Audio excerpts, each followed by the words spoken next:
Kaka, nikwambie kitu. Kanisani ninyi hamtakii kumuonga Mungu. Mungu hataki sadaka. Ni maneno magumu. Leo naongea maneno magumu tu.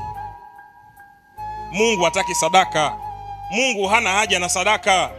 Sasa za nini? Anasema leteni zaka kamili ghalani kwangu. Ona hiyo papasi yake ya sadaka. Leteni zaka kamili ghalani mwangu, yani madhabahuni. Leteni hizo zaka kamili. Pasikosekane nini? Chakula. Kwa ajili ya nani? Ya watumishi wake. Watumishi wake wanaofanya kazi yake.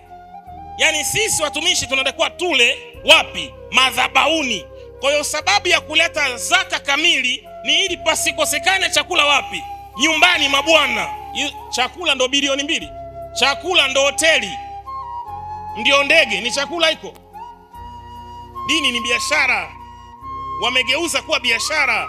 Haikuja kama biashara, lakini walioipokea wamegeuza kuwa nini? Ndio biashara zao. Na wanaingiza magari humo.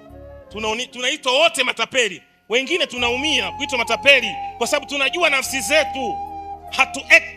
Hatuleti movie hapa, tunamaanisha tunachokiongea. Dini imekuja kusaidia watu. Tukusanye sadaka hizi ziende kwa wahitaji. Sawa mchungaji awe na gari ya heshima. Sawa mchungaji awe na sehemu ya kulala ya heshima. Sawa mchungaji ale chakula kizuri. Sawa kanisa lijengwe zuri. Lakini wahitaji, anasema nilikuwa na njaa, hamkunipa chakula. Nilikuwa naumwa, hamkuja kuniona.